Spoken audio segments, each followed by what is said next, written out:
Welcome to Man Does Tech, where I solve the problems you didn't even know you had.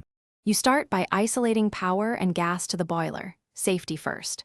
Once done, wait a few minutes for the unit to fully power down so you can safely inspect components.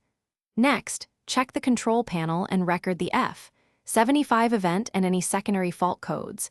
This narrows the fault to ignition/fan-related systems. Then, visually inspect the condensate trap and condensate pipe and confirm system pressure.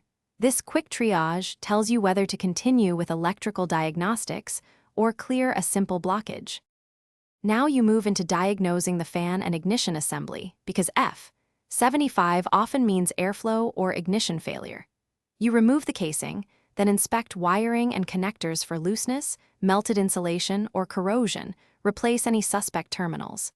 Next, test fan motor continuity and the ignition transformer output with a multimeter. These measurements confirm whether parts are electrically healthy. While doing this, clear the flue and air intake of debris and ensure the fan spins freely when powered briefly. This explains why ignition could be starving for air or spark. Finish by reassembling covers and restoring power, then perform a controlled reset following the manual and watch 3 full startup cycles to confirm stability.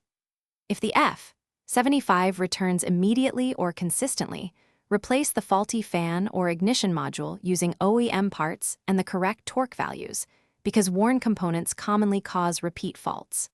If the problem is intermittent, make sure to recheck PCB connectors and earth continuity. Poor grounding or a loose connector often mimics component failure, saving you unnecessary part replacements.